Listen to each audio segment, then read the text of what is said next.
like sometimes you'll work with a headliner who's like really awesome, right? And then you'll work with some headliners that are just kind of like, I don't really give a shit about watching you. Like, I just want to sit here and do whatever, and then go up and do my time, and then not shake your hand when I walk out. So, um, but they were just like stood there and like line, and all these people lined up to take their photos, and they took time with all of them, and they were reposting all their Instagram stuff like from the out in line. I mean, it was just good. It was nice to see like real genuine comics and performers. I think we need more of that. This is Amigos PC. If you were looking for a highbrow, fancy, smart, regal podcast with hosts that love to talk about horse riding, badminton, and trips to the vineyard, you're in the wrong place. This is Amigos PC. If you're looking for drinking, random nonsense, stunts, shenanigans, and balls out craziness, you've hit the jackpot. This is Amigos PC, and this is Scott and Mark. It's the Amigos podcast. Welcome everybody back. Today's guest is a failed skydiver, motivational speaker, stair climber, husband, father, and Pheonix comedian, Steve Shortbus Krause. Thank you for calling Disney customer service. Don't get the vaccine. Look what happened to me. I'm just fucking with you guys. You can get the vaccine. I don't care. What's up, guys? How are you? How you doing? Thanks for coming on. As we're kind of talking offline, I met you at the Trailer Trash Tammy shows just this past week and a half ago or so. Yeah. And you were the opener. Surprisingly, you actually had that joke opening up, which was a hit. I think it was more a shock to like half the crowd, and then the crowd that maybe like actually knew you or know your stand-up were laughing, because I was dying when you came up. My wife's sitting next to me. She's like, is that him? I'm like, that is hilarious. Yeah, it's fun. It's fun to do it. For the people who weren't there, I actually went up with a mask on, and I just started like punching myself in the face, like trying to get my mask off. And then I made it into this big old long thing, and like it was like the most like when I'm normally trying to tie my shoes kind of thing, It was tough. It was a struggle, and so once I got it off, then I yelled that like, "Don't get the vaccine! Look what happened to me!" And I just let it sit. I just let like the people, like you said, like half of them are like, "Holy shit! Like this dude gonna talk like this all night? Like how long's he doing? Like is he okay? I think he's like bleeding." But I do it. I do it mainly, one, because it's funny. Some people ask me like, well, at the end you say, "I'm sorry, I'm not retarded." And, do people get mad when you say that? And, I got to remind people, like, I'm disabled. I can say that shit, right? Like you all walkers, you can't. Okay. And there was one time I did that joke, and at the end, this lady came up to me and she tapped me on the shoulder, and she was like, "Hey, I want to introduce you to some friends of mine." And I was like, "Sure, no problem." And she moved away, and there was like 12 mentally disabled people there. And I thought, shit, this is how I'm gonna die, right? Because like I was literally up there acting retarded. I said retarded, right? And I'm like, and I was kind of in awe that there was 12 of them and only one person watching them, because I don't know. You never know when those guys are gonna snap. All right, like I'm just being real.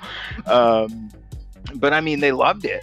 I was like, they felt like I included them. and I was like signing their fries grocery receipts and all that stuff. I mean, it was great. It was one of my favorite memories.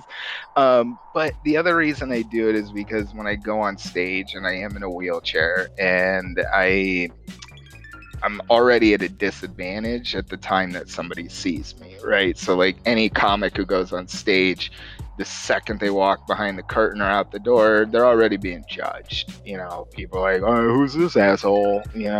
Like, what's he gonna tell me that's funny that I haven't heard already? And but being disabled, it takes it to another level because people's minds, it's like I said, like, is this guy gonna talk like this? Like, what the hell's wrong with this guy? Like, is he just gonna tell like shitty handicap jokes? I'm like, yeah, I am, so strap in. But I do it because I try and get to that right away, right? So then that kind of breaks the ice, in a weird, twisted fucking way. It breaks the ice, but it also lets people know, hey, you know what? I'm cool with being disabled. I don't feel sorry for myself, so you shouldn't either. So you have two options. Like, you sit there and enjoy the ride, or you use your God precious given legs and walk the fuck out. So usually they stay and enjoy the ride. So, but yeah, that's why I do it. I really do. And plus, looking at people's faces, it's hilarious.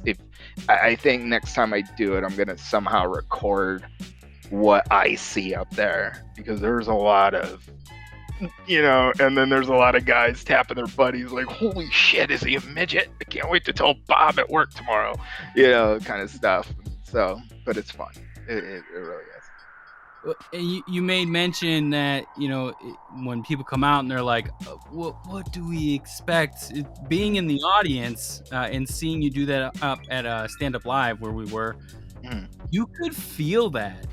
Like, there's people sitting next to me around, like, I know you, so when I didn't even know you were going to be opening, so having that treat come out, I was excited. Yeah. And everyone around is like, what is going to happen? Right. And what's funny is because when I'm outside before shows, there will be people who've seen me before, and they'll start to like try and talk to me, but then they remember that opening joke, and so they won't tell their friends, and so they'll just sit there and they'll just watch their friends during the whole opening part. And normally I would actually do a couple jokes like that, and then hit them with it. But with the vaccine thing, I was just like, this is gold, right? Like, just hit them with one hard, and then and it was it was fun. You could feel it. And I was, the first time I did it, because I had never worked with Tammy before, Chelsea Lynn. I had never met her. So I'd seen a couple of the videos and things like that that she had done before. But when I noticed a lot of like women coming to the show, like kind of that older mid-age, like kind of that range, I was just like, sometimes they don't like it. There's always one. There's always one that's like, this guy's an asshole. But it's fun. I'm glad everybody gets like a kick out of it. Have you ever had a situation where someone walked out or was like super offended or like got crazy and like was like, you're too much kind of thing? Yeah, they're usually like special ed teachers that come to shows, and so they don't, you get one or the other. One of them is like, the people I love talking to after shows are the parents of people with disabled kids, right? Parents that have disabled kids, because a lot of them are, new parents, have never had a disability in their family or just dealing with it. And just the one comment I always get is that, it's great to see that even though you're disabled, you still get up there and you still have fun and you still do what you do.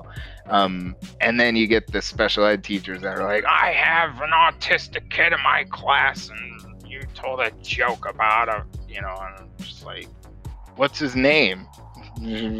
Gary. I don't know him, so I wasn't making fun of that one. Like, I don't know. I don't talk to him. I don't know. Yeah, and it's, but I have had some people get upset, and it's rightfully so.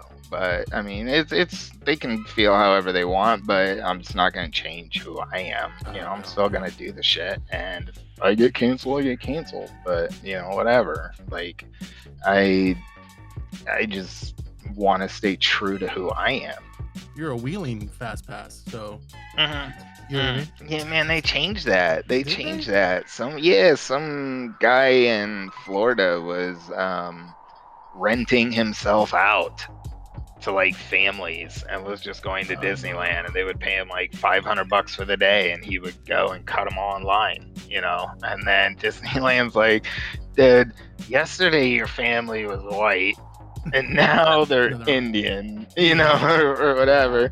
And it's like, yeah, so they ended up getting busted. So they ended up changing the whole like Fastpass thing for, disabled people. And we actually went to Disneyland right before COVID happened, because my ramp daughter, I have ramp kids. We don't say the word step in my house. Gotcha. Just gonna let that one sink in. That one takes a minute for people. But no, she was doing a dance. Her dance group got chosen to dance there. So we went out, and it was literally like Kobe just died, and and then COVID was coming around, and you only saw like one or two people wearing a mask, at Disney. And it was just like, you would see all the lines. And I remember, because I can't ride all the rides, and I remember sitting there waiting for my family. They were all in like Pirates of the Caribbean, and the line was like half a mile long. And I didn't have my phone, because I would have took a picture of them and been like, somebody in this line's got COVID, because it was nuts, just people walking around shoulder to shoulder. And then a week later, that changed, and I was thinking, shit, if I would have just waited a week, I would have just saved $5,000. So for real. Yeah, before we were talking, we were saying how it's not the most happiest place. I mean, when you have kids, like when you take kids with you, it's just such a expensive fun time. Yeah, I mean, it really is. And then there's so many people there, because I used to live in California, and I remember going as a kid, and I never remember having to like stand in line for an hour and a half to get on Dumbo, right? Like, now it's just ridiculous. And then people just running around because they get those stupid fast passes and run into people and stuff. Like, we gotta get to Thunder Mountain in 2 minutes. It's like, bro, you're at Universal Studios, dude. You ain't gonna fucking make it, okay? Like that. But yeah, cutting in line's cool. It's fun. Something you all can't do and get away with. So.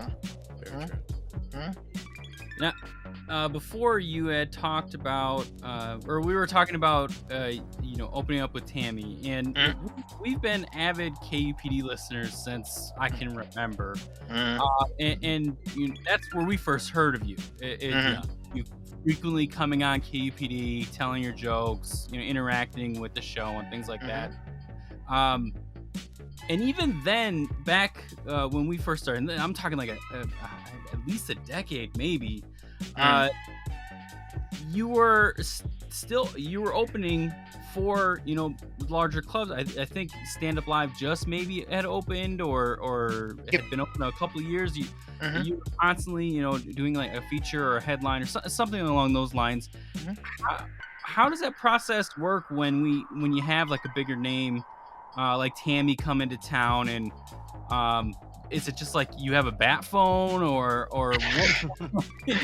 I wish, I mean, I'd be rich, dude. I want to be living in a trailer park right now if I had a bat phone. Shit.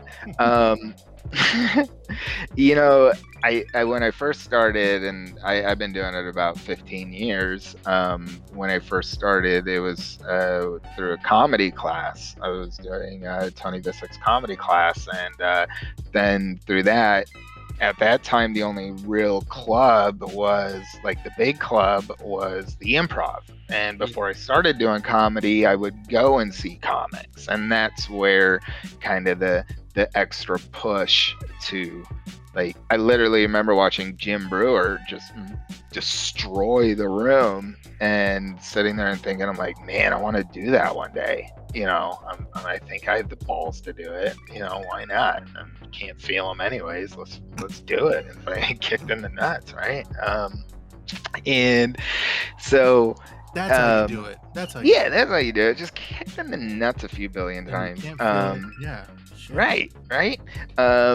But then it was, the whole goal was to perform at the Improv. So then I ended up by just chance. I mean, I would go and hang out at the club. I would do some comedy contests, and Dan Murr at the time was the owner, and he would see me. And then one time I got a phone call that I got to open for the very first time, and it like happened to be Russell Peters.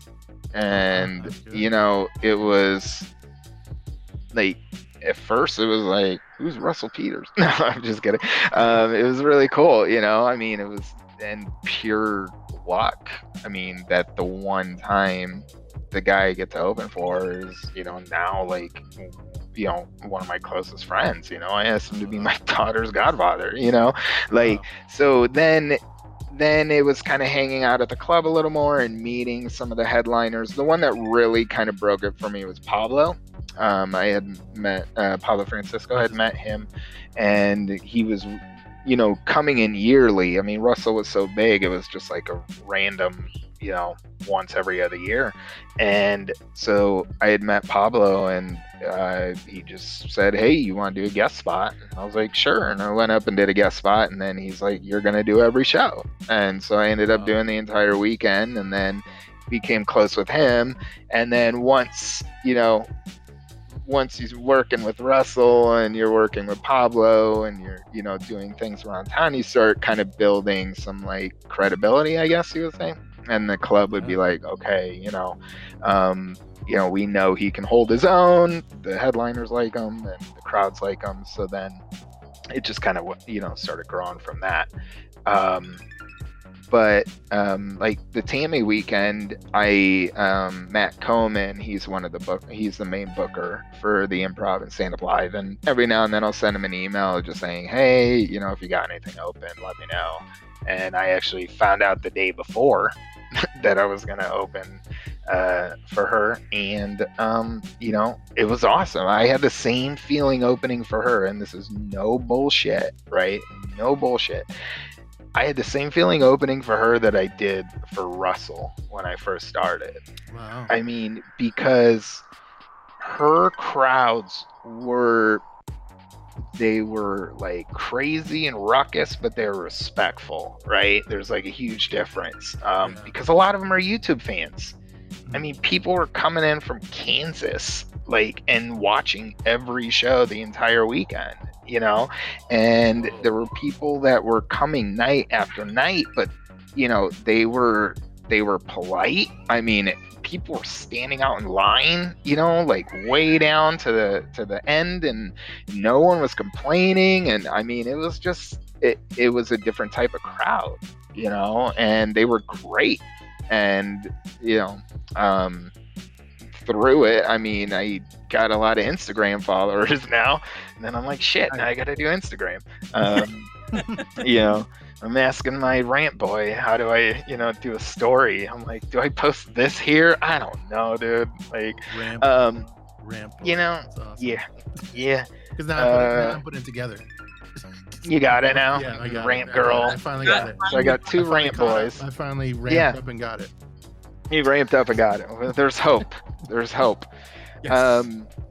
but they were awesome. They were unbelievable. I've never had that many in all the years of doing comedy after, because every now and then you meet people after the shows, and like they might buy some merchandise, or oh yeah, I'll follow you, or add you, and they never do, and it's cool. It's whatever. You're drunk. I don't really give a shit, and that's why I'm not famous, because I just don't give a shit if people don't follow me. I'm kidding. Please but Shortbus. but yeah, I mean, yeah, please follow me, Jesus. Please follow Shortbus. I gotta get out of here. You guys have no idea what I'm going through right now. I don't know if Disneyland, guys. Yeah, he's underneath Disneyland. I put the happiest place on earth like as my background to hide the not so happiest place behind it. Okay. But they were a great crowd, and Tina and Libby were unbelievable. I've never done a show with just like 3 women, right? And I had thought they'd been doing comedy forever. I mean, they were just like real natural. They were real funny, and then like the second night I was talking to Tammy, and I was just like, she's like, yeah, it's like, I go, how long you been doing this? She goes, 3. I go, oh, 3 years? She goes, no, 3 weekends. I was just like, what? I've been doing this 15 years, right? And I'm the most seasoned person in here. But no, I'm just kidding. But the one thing I loved about them are who they are as people. Yeah. And that's what I was referring to earlier, before we got sidetracked with the horrors behind me.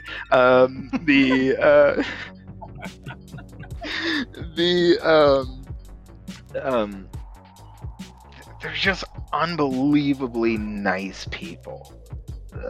Sometimes you'll work with a headliner who's like really awesome, right? And then you'll work with some headliners that are just kind of like, I don't really give a shit about watching you. Like, I just want to sit here and do whatever, and then go up and do my time, and then not shake your hand when I walk out, So, but they were just like, stood there and like line, and all these people lined up to take their photos, and they took time with all of them, and they were reposting all their Instagram stuff like from the out in line. I mean, it was just good. It was nice to see like real genuine comics and performers.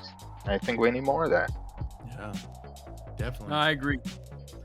We did the meet and greet.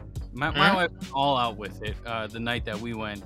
And yeah, she was taking pictures. Completely, it's just not what I was expecting, which was amazing. And I don't really follow her or like know a lot of the content other than what the wife tells me. But yeah, as soon as I saw her on stage and she's doing her Trailer Trash Tammy stuff, you could tell night and day when before and then after. Right. And they asked me, they were like, why aren't you out there doing meet and greets? This is why, people. You don't want to shake that shit. Hey, see that? That's like the ET finger half handshake, right? And I hate meet and greets, man. Like, I love the people, but it just gets awkward. It gets really awkward, because people will come up and try and do this, like they'll go in to like pound my fist, and then they'll see my hand, and then they'll halfway stop, and then I'm like swinging at them, trying to like hit their like fist bump them, and then you'll get the people that'll go in for the handshake and then see the ET fingers, and they're like, shit, is this guy contagious? So yeah, but yeah, they were great. Meet and greets are great. I'm like, yeah, meet and greets are great, but just not for you. I don't mind them. Mind them. It's a lot different though. I think for me, part of the gig. In a sense. Yeah. I think it's a little different for me now because I'm sober. So a lot of times at the shows I was just drinking like a fish to party with everybody, and then after the show, you just have 2 drunk assholes in the lobby, talking about what bar we're gonna go to, you know what I mean? Yeah. And so now it's and I like that. It was fun. It really Yeah. was. It was fun.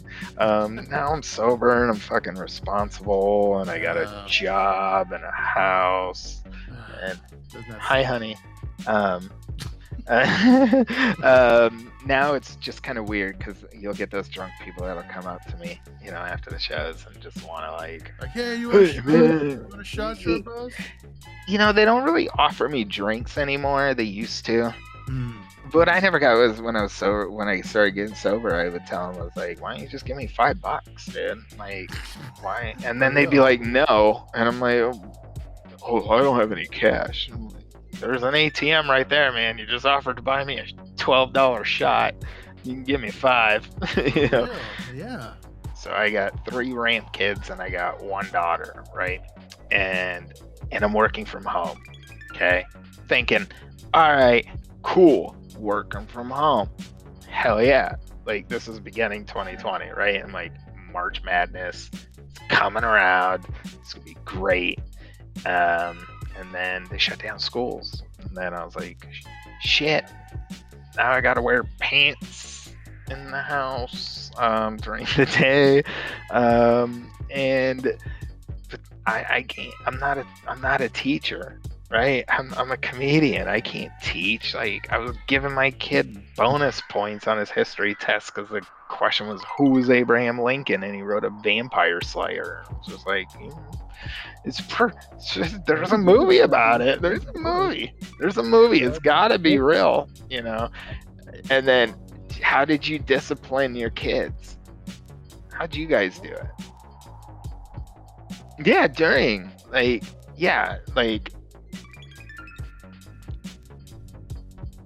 dude, I lined them up outside my bedroom and went inside and put on a shirt and tie one day, and then I acted like the principal. I told them to come in one by one. Just be like, what are you doing? What are you in here for? This is the second time you hit your sister. I was wearing my headset outside one time, and one of the neighborhood kids was riding by, and he was like, "Hey, what game are you playing?" It was just like, "It's called Responsibility, bro. It sucks. Like, don't grow up. Keep failing online English." Like, yeah. I don't know if you'd really want to call your what kids they game? do gaming. It's not the gaming that we were doing when we were kids. Like, if they play Fortnite for a little bit, and the attention is, like with I don't know if I'm gonna call Fortnite gaming online, but do they game online?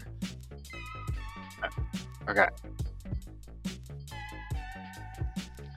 I've heard the most disgusting but hilarious things come out of my middle ramp boy's mouth gaming. He's like 13, and I always know when he's banned from Xbox because he just sleeps, right? So I know he's in trouble, but I've heard some stuff come out of there. It's just like, who are you, right? He's like the sweetest, quietest kid, but then when you put a headset on him, it's just like, you motherfuckers, I'm gonna fuck you up. Like, I'm just like, yeah, your mom should have killed you, like shit like that. And I'm just like, whoa, Tiger, easy. I'm like, are you playing with kids from school? Am I gonna get a call from their parents? Are you threatening to murder Billy's mom? Like, what's going on in there? Yeah. I'm not dealing with that shit, bro. So now I'm trying to Twitch. So you mentioned Twitch. Are you trying to actually stream in? Play video games with your son, or oh no, he won't play with me. They won't play with me. No. Yeah, how many times I've asked them? Like, I've tried to bond, right? Because it's different, because I'm not the real dad unless they need money. But and so I always ask, like, "Hey, you want to play?" You know, and then the oldest ramp boy would be like, "You suck," you know, like your hands don't work, you know, like it'd be easy. No, I'm just kidding. But yeah, they won't let me play with them. I've even asked, like, I even said, I was like, "Hey, look, I can't play the game you're playing, but can I put the headset on and talk to people while you play? Like, that's all I want to do. That's all I want to do." Yeah, and they won't let me do it. Nope, they won't let me do it. But yeah. So my daughter's 4, and we play a lot of Minecraft. I tried to do Minecraft with my son, and Trying to build. for the exception of building like a rectangle box that we could fit in, I don't know. I don't get the point of the game. Like it's too it's not too difficult, but it is for me to understand it. It just does. It doesn't. It's not appealing. I guess it's not what I was playing when I was a kid. Essentially. Yeah. No. I mean, with my hands, I wasn't playing Legos, Lincoln Logs, blocks, none of that shit, right? So it's like, now you want me to put a bunch of boxes together and put a flower pot on them? Yeah. So what I'm trying to do, and I put this on my Facebook, is I'm trying to build the largest house in the shape of a handicap symbol in Minecraft. So I posted a picture on my Facebook at Shortbus Comedy of the foot. I got the foot done, right? Yeah. So now I'm just like building the legs going up, right? They're like the stairs. Yeah, I need a life. Yeah, that's just bullshit, dude. Like, whatever. Handicap is handicap, right? Like, it's like, if that was like a Tesla wheelchair, then I'd be like, all right, that's fucking cool symbol, right? Yeah, but whatever. A wheel's a wheel, in my opinion, right? It gets you one place to another. Handicap symbols. But so I'm scared to like play online. Right, because I hear my ramp boy yelling all the time, and that's how, when I hear that, that's what I think's gonna happen to me, right? Yeah. Okay. So like I have on my computer, I play like this F1 2020, like Formula One racing, right, game, and so I would do like the career mode and stuff like that, and all that good stuff. But I would never play online because I was scared.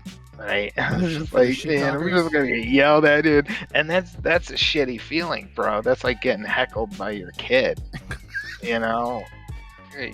When you got a 12-year-old telling you shit that makes you want to go to therapy, that's a shitty situation, man. Like, I'm not trying to put myself in that.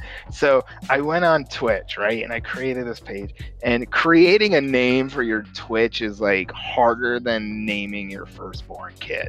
Okay, like it really is. So like, me being the dumbass I am, I came up with like, you know, a coffee sucks, right? Just something so stupid.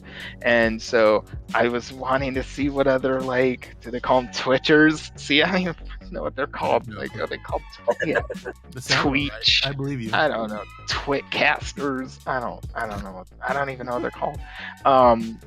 So I started like following one, right? And I clicked on it, and he was playing live, and he was like, "AA battery coffee sucks. Thanks for the follow." And I'm just like, I gotta think of a new fucking name, dude. Like, all these gamers are gonna think I'm talking about batteries and coffee. You know, yeah, exactly. I think they call themselves tweakers. Is that what it? Yeah, right. Because they're just tweaking and staying up all night. That makes sense, right? That makes sense. It should be called that. Hey guys. Like, they all live in Apache. They all live in AJ. Is that what you said, Mark? Yeah. That's funny. Fucking AJ. Good old AJ. Yeah. I live close to AJ. That's why I say it. But not in AJ. I'm making it. It's actually nice. Like they're trying to build it up, right? Like nice. Yeah, it's because all people moving from California. I know they're buying up everything. Yeah. Is the Yeah. desert flame still there? If you know. Strip club. Nope. Shh. He's looking around. I don't know. You don't know. So it must be. It must be. Yeah. That's funny you mentioned that place though. Oh god, That's it's funny. been so long. It's been like 15 years since I've been there. You went there? I did. God. It was like a Wednesday, Ugh. and let's just say it was a Wednesday, Yeah. You just, which is probably like, what Saturday holds for that place too. But it was not Like- the greatest. yeah, it's like leaving a Hooters just smelling like glitter and failure. Basically, that is what Desert Flame is. Mm. Yeah, they have the day crew there all the time. There is no A crew. Oh yeah, basically. Yeah, All what secret. constitutes a crew? A full set of teeth? Like, Yep. like, A FICO score, like whatever it may be, like just like right. a 300 score, a pulse. Their SAT scores. Yeah. Yeah, Know how they're to all spell going to their- med school. They have to be able to know Ah. their real name, not their stage name. Right.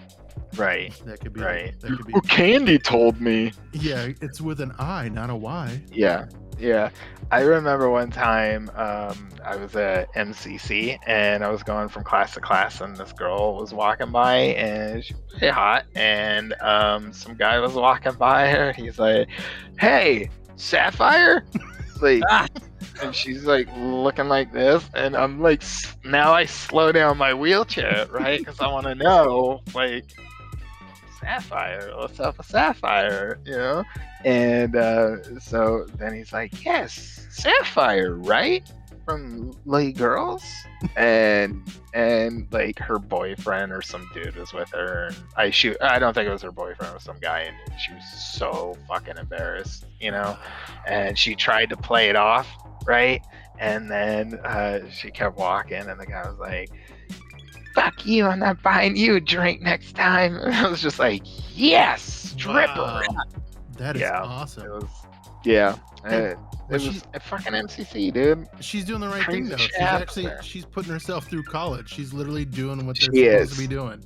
She is. God bless her. Yes, hats right? off to her. Like, I was in Vegas one time, and I just got there with my buddy, and we were checking in, and I was playing this like Wheel of Fortune type game, right? And like the thing took off, right? And this girl walked up to me, and she's like, "Oh my God, you just won a bunch of money!" And I was like, "You're fucking right, I won money. I just won $35. You know, that's like half a buffet, right?" And she goes, you want to have some fun? I was like, "I'm already having fun, right? I'm about to go see David Copperfield." And she goes, "No, I mean some naked fun." Ooh. Right? And then I was like, then I had to pause, because this girl's probably pushing about maybe like 250, right? And like I was thinking, I was like, man, my wheelchair's got like a weight limit on it. And I'm not making fun of her. There's literally, if you get under my wheelchair, there's this tag that has a fucking weight limit on it, okay? And then I was like, they charge by the hour. I only got $35. It's gonna take me like 45 minutes to get my pants off. So I was just like, nah, you know what? Better idea. I got an extra ticket to David Copperfield. Why don't we go check him out? We'll see if he can make about 50 pounds disappear off your ass, and then we'll talk. Nice. And it was horrible thing to say. But I think that she probably realized that her life was so far down in the dumps, and that she was probably a horrible hooker, that she had to ask a guy in a wheelchair, as her last resort. Like nobody else, right? It's like, all right, dude, bucket list, right? Like, let's go ask that guy. And then So I'm hoping that, she went to like an AA meeting, she got clean, went to gym. She's probably in med school now, so maybe I saved her life. I don't know. You met her at MCC. No, you said you met her in Vegas. Oh no, this one, yeah, This that was was Vegas. Yeah. Oh yeah. So she turned her life around, went to MCC. That's what Mark was saying. Yeah. Wow. Yeah, maybe you turned her around, and I hope so. That's what I'm here doing. yeah, you're To making everyone that's lives listening, better. I'm here to motivate you to stick to your dreams. Don't give Don't in. give up. Don't give up. Don't settle. I'm just no, That's awesome. oh my god. So there are a few questions that we've been storming up on things we want to ask on our show, and if you don't mind being a guinea pig for some of this, You are our first one. Yes, Great. to start asking some of these pressure. questions. No pressure. I know, right?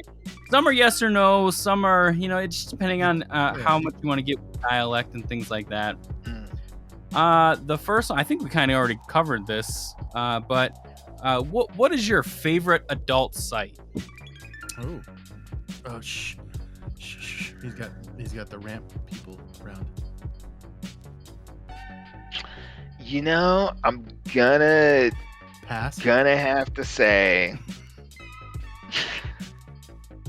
I know. I'm just thinking, what's my gotcha, favorite sorry. site? I don't give a shit about them. Yeah, my life's over. Right?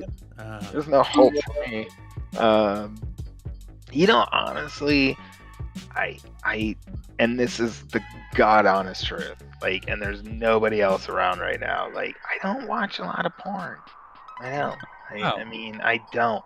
Like, I remember back in the day when you're the kid and, they had like the blurry lines and you tried to like, like pay-per-view, basically. see a boob or something, and you got all excited and shit like that. And then I actually knew some friends that were on that like couch casting one, the backroom couch casting. So that was really fucking awkward watching that shit. Girls or the guys? No, girl. No, Right, okay, yeah. that's Like good. the originals, like, some of the original ones. Yeah. Right? Yeah, and so that was kind of fucking awkward. And I don't know, man. I don't think I could like have a friend and then just, hey, what you do Saturday night? I don't know, suck some dude's dick on a camera, like $1,200. It's never gonna go anywhere. No one will ever see it. It's just like, yeah, wait till I pass this around at the bar. Okay, people will see the shit. No, but yeah, I really don't. Honestly, God honest truth, I really don't. Every now and then, like, there's fucking Game of Thrones on, and there's, yeah, shit. There you go, HBO, whatever HBO and Skinamax have on. Skinamax. Nice. Yeah. This next question, we have a running skit on the show. We've been around a couple of years, and before we started really implementing guests on the show, we started making fun of some conspiracies. One conspiracy out there is Australia real? A couple of our episodes, we did have a couple people from Australia on, similar like this, video conferencing, and we literally asked them that question. If Australia was real. Yes. and basically their flat earther thoughts. Yeah. Their surprise, their what answers, I guess, was a little off key. But if the flat earther conspiracy is true, do you think that Australia is a real place? And you kind of got to think it through, right? You got to fly on a plane for 18 hours. At some point, you're going to fall asleep. Do you really go to Australia? Oh, Jesus. Oh, that was good. That was a good way to set that up. Well, then where else do you go? Well, shit, I don't know. Argentina? I mean, okay, because like you could fake the moon, right?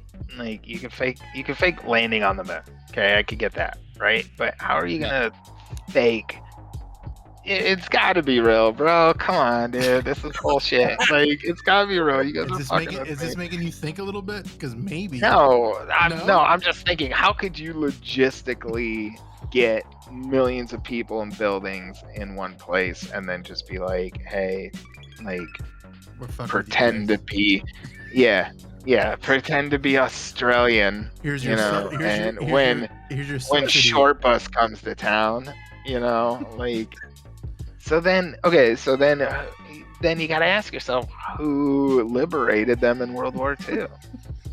All our soldiers went over there, right? Are you guys That's fucking with me, good. dude? That's No, good. this I is like great. it. No, that's a great answer. perfect. We haven't heard an answer that way presented to us that way. So you're like, no, it's fake, or it's not From a non-person who says they live there. Yeah, I mean, dude, like, it's always been my dream to go to Australia. Me Like, too. I hope I you go know, there. But yeah, I want to go too. One day. Where did Tim Bateman come from? Tim Bateman's from Australia. Thor. Now, you just mentioned the moon and faking a landing on the moon. If this is going to be a weird segue, I guess, but if you had the opportunity, which if Elon Musk has his way, it seems like it's going to be sooner than later. It was just you got one ticket. Would you take a one-way trip to Mars? Fuck yes. You don't even have to finish. Like, I would be like, hell yeah. Like, I'm out of here, bro. Like, because you got to think about it this way too. It's like, not only am I the first disabled person in space, I'm also the first crippled on Mars. So, if I get to Mars first, right, and the Martians are actually there, they're gonna think that all humans are crippled. And then I could be like, ha ha ha, fuck you walkers, we won. And then I could talk the Martians into like taking over you assholes. Oh, nice. That is so hilarious. You would want to be on the first flight there, because I'm wondering, like, there's not gonna be any ramps. It's gonna be a shitty terrain for you. Oh no, I'm gonna be stuck. I'm gonna die like day one. You're gonna have to have like an actual rover. Yeah, right, exactly. You know, or one of the, like a helipack or some shit. Yeah, that then. But you're just you're floating the whole time. Yeah, just going. That makes sense. Yeah, dude. I'm so down. Like, I even tweeted Elon Musk earlier before this that they were like, he put that Neuralink thing in the monkey, right? And it was playing Pong with its brain.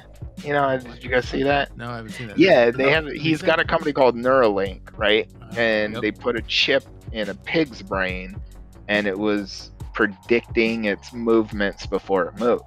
And then he just put a chip in a monkey's brain that they're playing Pong, right, with his brain, and he's moving the screen. And then he tweeted something about Neuralink will be put in people with paralysis, and they'll be able to text faster than somebody using their hand with their mind.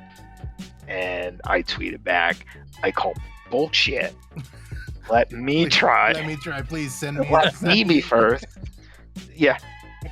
Put that shit in, like, my head, make my legs work so I can run as far away as possible. To the flame. Desert. Yeah. Past the flame, bro. Fuck the desert flame. Yeah, right. Now we did talk about, you know, the Australia being one of our conspiracies. You have a favorite conspiracy that you like to ponder on or talk about or anything like that? You know, I think the one, I mean, I don't know if it's so much a conspiracy anymore because it's starting to come out, right? Because, like, I mean, I'm just saying, it's starting to come out, like, the whole, like, you know, extraterrestrials, aliens, and, you know, it's like, now, you know, okay, so I grew up, like, super religious, right? Like, in a Bible church and, you know, like, church every Sunday, you know, Christian school. It's probably why I'm so fucked up right now. But you're taught like God created everything, right? And heavens and earth and everything like that. And I'm not saying he didn't, but there's some things where you're just kind of like, how could they have done this, right? Like, if it wasn't for extraterrestrials, I mean, it just like, I don't know. It seems like there's got to be some kind of intervention, whether that be divine or not. There is some type of intervention that is not man-made. Agreed. Yeah. I mean, it's like you look at some of the, and that's probably another reason why I'm so messed up from the pandemic. I watched a lot of Ancient Aliens. But you watch it, and then I started watching other shit. I'm glad I didn't go down like the giant conspiracy rabbit hole. Like there was a couple things where I was just kind of like, I kind of like to troll people a little bit with them. Like the Bobulinski thing that came out, and it's just like, but he has proof. He's got these text messages, and just kind of like just messing with people. But that whole QAnon shit, So to piggyback off of that question, do you think it's weird though now that the government's now trying to say that UFOs are real? Like they're coming out and saying like, oh yeah, we've seen things, and like they're putting reports out. Like it's almost making it more like almost legit. They're setting it up. Yeah, they're setting it up because they can't. They're getting ready. Yeah, they couldn't do it. I mean, they could get away with it before social media and the internet, right? Like before social media and the internet, you might see like a newspaper story or something, or have 3 days later some crazy drunk uncle who thought he saw like a UFO, and you're just like, all right, Uncle Buzz is drunk again, But now with social media and everything, but Elon Musk, like I was listening to when he was talking about it, he was kind of like, it's kind of crazy how like with the cameras that we have and cell phones, like all the pictures of UFOs are still shit. That is true. Other than the radar, So that's kind of weird. So like you think about like that, but then. Now you got internet, you got social media, you got these shows that, people are hooked on. But though, to combat that argument about the cell phones, how come when I see we have a super moon or a blue moon or a red moon or whatever moon is out there, it's gigantic in my peripheral. But when I go to take my phone, it is still non-existent. So did they really make the phone cameras better? Oh, Mark's mad at Apple. What's that sound like? Somebody forgot his password. Yeah, someone's locked out of his phone right now. I know how that goes. Yeah, I don't know, dude. You're asking the wrong guy this question. No, I mean, I sit 3 feet high. Everything in my peripheral is like gigantic. Yeah, no, hell no. Could you imagine if I was though? Like, shit. Could you imagine that survey? Yeah. You imagine like, take my survey after the call, right? And the guy's just like, honey, there's no button for couldn't understand what the fuck he was saying. Like, what do I do? Give him a 5. Send him back to the Indian guy. Yeah, right. Send me back to the Indian guy. I don't understand what he's saying. Yeah. No, but God bless handicapped people that get out there and do jobs. So I'm not, but I mean, I think if I did it that way, I would try and make it through a whole call, but I don't think I could. I would probably laugh too hard. Like that actually brings me to my next question. Good, we're off of the whole what's peripheral, what's big in your eyes. Camera fucking top. Yeah. If you weren't doing comedy right now, or your career was comedy, what do you think would be the alternate? Like, what's the alternate universe Shortbus doing? I thought about that like growing up. Like what am I gonna do? Because I mean, it's not like I could be a roofer, or fucking lift shit at Home Depot. So it was kind of trying to think of what would I be good at, right? How could I make a living so I could be independent? And then I'd always toss out like ideas of, I want to be a lawyer, because I love arguing. I love like finding lies in people. You know what I mean? Like I love finding that shit, and I love movies like that. So that was one of them. Like I actually went to ASU for radio and TV broadcasting.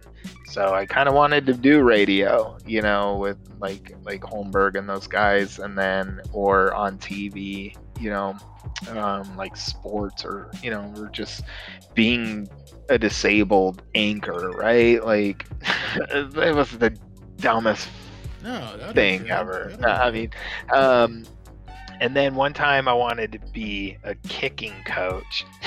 Stop it.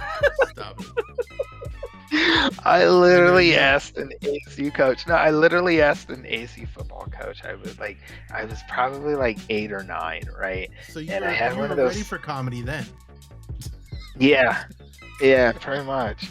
But I was like 8 or 9, and I used to go back to where like the players would come out after the games and like get autographs and stuff like that. So I kind of would see the coaches every week and talk to them, and they talked to me. And so I remember one time I was like, I'm gonna ask him if I could be the first disabled kicking coach, right? Because I was like, I can't do anything else, right? But my legs don't work either. So I mean, it's like, what? He just like looked at me like, yeah, sure, buddy, follow your dreams, reach for the stars.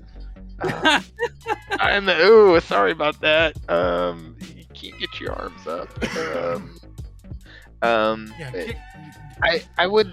God, and then you would like show like how you should kick, like do like like spin my chair around. Yeah. Why aren't you doing this? We're gonna tie some. I got a plan that's gonna help every kicker be the best. I'm gonna tie weights to their legs, like just stupid. But I think doing like motivational speaking, things like that. I like speaking for like AA meetings. Just I don't know, like I love being on stage. I think a lot of people thought I was gonna follow like in my dad and my brother's footsteps, and become like a pastor and have a church and stuff like that. And it's probably what I should have done. I probably could have helped a lot more people. But that wasn't my path, and so I think if I can help people like in some way or another, then I'd be happy. I mean, I've had a lot of great experiences, I mean, right out of high school, I was working for the Arizona Cardinals, for 5 years. So it was kind of like, cool, this is great. I'm like working in sports, so I've experienced that, and it wasn't great. Kick. I mean, it had its moments. Yeah, teaching them how to kick. Yeah. Wow. Shit, man. No wonder they were making field goals. Yeah, right. Yeah. That's good. Now, you just mentioned you spoke, or you have spoken in front of AA meetings and things like that, and I don't know if this might be a little touchy or not. It's just depending. If you don't want to talk about it, feel free to just tell me to shut up. Fuck you. Yeah. The last time that we heard you on KUPD, it seemed like there was something going on, right? And essentially they had gotten you off the air when you showed up. Did that trigger going to AA and things like that, or like have you been going to AA for a while, or can you give us more detail? Yeah. For a while I was really embarrassed about it. I think it was more of just a kind of, for people who are listening who don't know me, so for a long time I was battling like severe depression, right? And it was it was almost like I was using my disability as a crutch to, like, you know, when people would say like, oh, well, you know, he's in a wheelchair, I drink too, you know. It's like, hell yeah, that means I can drink and do whatever, you know, the hell I want. And, you know, I was doing comedy, and it was like a party every weekend, you know, and it was traveling a lot, you know, and, you know, it just kind of grew and got worse over time. And then, you know, instead of being the funny disabled comic, I was turning into like the drunk disabled comic. And, you know, so, but at that time I was so far into it that I just didn't care, you know. It's kind of like, you know, I'll do what I'm good. I'll do what I do. You know, you all worry about yourselves, you know, but then they're the ones that are picking me up and putting me back in my chair. And, you know, so it was very hard, you know, the depression and things just grew. And, you know, at the time, my fiance and I, to preface it, my whole life being disabled, all I wanted was to have a family. Right? Like, I remember like telling my mom as a kid, like growing up, and like we would pray at night, like, you know, that I would meet someone and I'd be able to have kids of my own, because I just wanted to be a normal person, right? And when I got into college, I realized that shit wasn't real, you know, like it was a lot of, you know, waking up, you know, and realizing that the world doesn't give, you know, shit about it. You know, you're just another disabled person, right? And, you know, so it just grew over time, the depression and, you know, stuff like that. And so my fiance, we found out she was pregnant, and so I was like so excited. I was the happiest guy in the world, you know. And then unfortunately she miscarried. And the day we found out was the night before I was supposed to go into the radio to promote a show. Yeah. So we obviously were like very heartbroken. You know, I was drinking heavily all like night. I should have stayed home, but you know, when you think you're a functioning alcoholic, you're not a functioning alcoholic, right? Like, you know, when you trick yourself to think, oh yeah, I can get through, you know, this interview, and they'll just think I'm wacky or whatever, you know, and then you find out you're not. So yeah, I went in and I was drunk, and it was on the air, and they originally asked me to leave, and then Holmberg brought me back on. And then I think just a lot of like the emotions and the alcohol and everything just collided. You know, and I had a meltdown. I mean, I'm human, you know, I have feelings too. And, you know, it was wrong of me to go in there and waste their time, but in the end it ended up being one of the best things that happened to me, because that night, I mean, we're talking like that night, a lot of people don't know. So that night after that radio show and everything, like I literally wrote like a note to my fiance that says, you have permission to kill me with this knife, right? Like slit my throat. I don't care. I'm done, right? And so, you know, thank God she didn't. But yeah, I went to rehab that night. I went to the hospital that night. And, you know, I got you know, clean and sober, and you know, and you know, just staying straight, you know. And but yeah, I mean, we actually went back on about a year after, or 6 months or so. Both me and her went on Holmberg, and you know, we talked about it and addressed it, and you know, and I love those guys to death, you know. I mean, in a sick, twisted fucking way. Like Holmberg saved my life, you know. I'll never tell him that, so edit this shit out. I'm joking.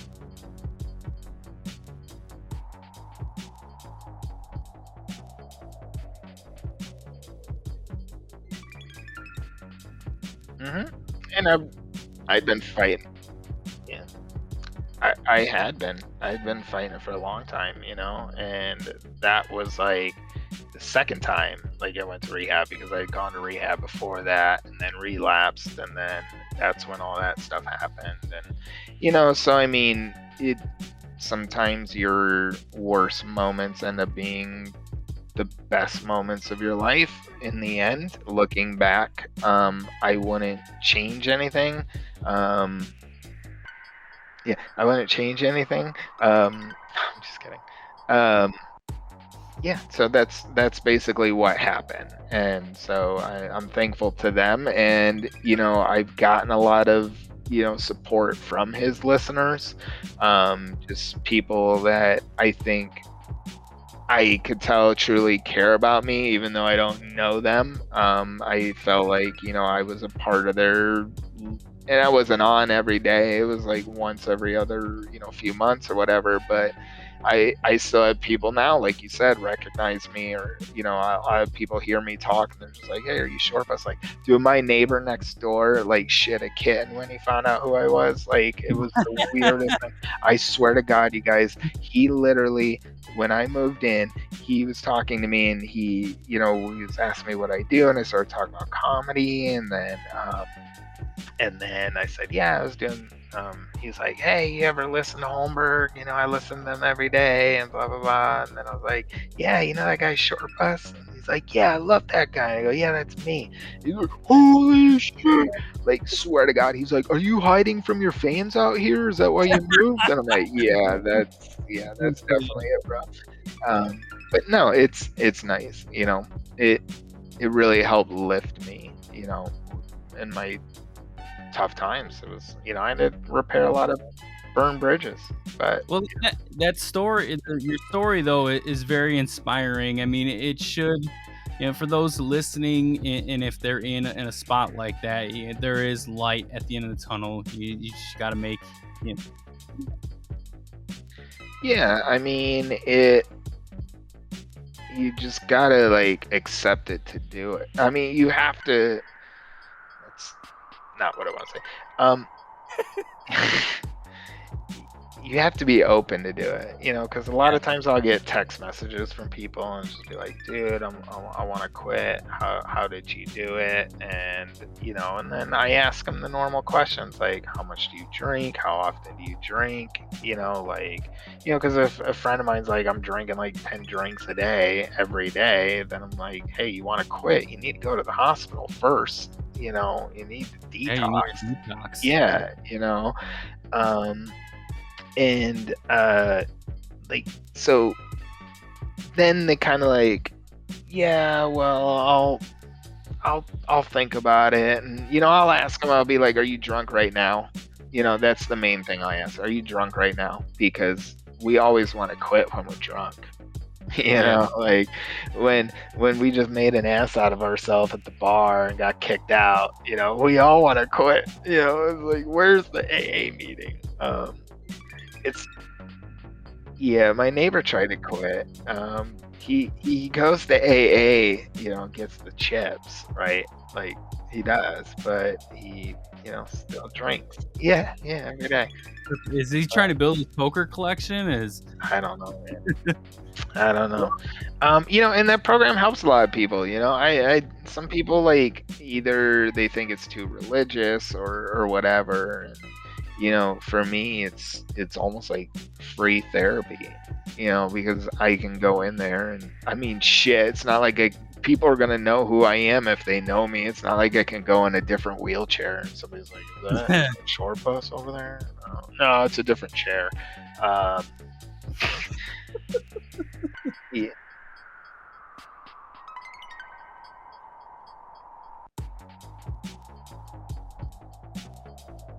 Well, it's funny when I was an alcoholic, and I'd always watch Intervention, right? Oh. But then instead of being like, I don't want to go down that way, I was more like, well, I'm not really drinking motor oil yet. I think I'm good. Yeah, maybe I'm not that bad of an alcoholic. Yeah. I'm not a hand sanitizer. No. We're in shortage now, so you can't. Right. So, I lost my thought. Oh yeah, I would always think like I'm not that bad, right? Oh, And yeah. and but you are, and it's when I realized it was just destroying my family, you know, and losing the thing I love doing most, which is performing, it was like I gotta get. I mean, I was almost dead. I was like 50 enzymes away from cirrhosis. Wow. Like I was literally on that line where they were like, "You drink again, you're gonna die," right? And so that doesn't wake you up. Then I went and bought a lotto ticket. And I lost. Well, I do apologize for derailing the fun times. No, it's good. No, I want to talk about this. I mean, I love talking about this because it's not this. A lot of people get. Well, a lot of people get I think they think of me in a different way because it's like it's almost like they're expecting you to be on all the time, right? Like sometimes I'll get asked to do a podcast and they'll think I'm coming in doing this wacky bullshit, and then I'll flip it on them and just be like, hey, let's talk about real shit. Like, I mean, why mental health isn't being addressed, especially in the comedian world right now, is, I mean, dude, we're all assholes. I mean, seriously. I mean, the reason we do comedy is because we either hate our lives or we're fucked up in the head, right? Yeah. And then you take that away from comics. It's like taking away people's heroin. I mean, you're taking away people's drugs. And I've seen a lot of comics, crack. And, you saw guys who were ODing and, committing suicide and things like that. And why people aren't really speaking out about it and just pretending like it's not there. It's pretty sad, to be honest. Yeah. It's pretty sad because last thing I want to see is one of my good comic friends die because, nobody offered to help, or, they just expected them to be just, funny all the time. But I mean, I think it's, I don't think people, I think because they see us on stage for like 15 minutes and that's all they think and see us and know us as. But until they see something in the news. Exactly.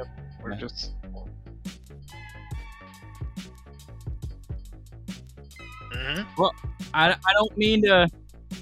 I don't mean to stop the conversation, the great conversation that we're having. Actually, this entire thing has been a great time. What was that? But we got to start wrapping everything up with the show. Shortbus, if you could just tell us, but now where can we follow the you? Conversation. Where do we get Yeah. our own chair? Probably still Where are you talking. going to be next? There you go. No, he's still talking. You don't even know he's froze. Oh! I was froze that whole time. You were frozen the whole time. When you tried to shut me down, God said you cannot do this to a disabled person.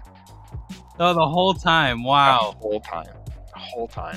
Last thing we heard was, hate to cut this shut. All right, sounds good. Again, appreciate that you came on, man.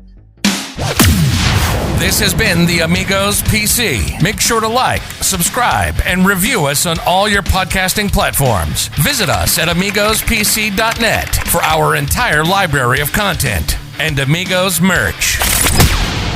Till next time, adios.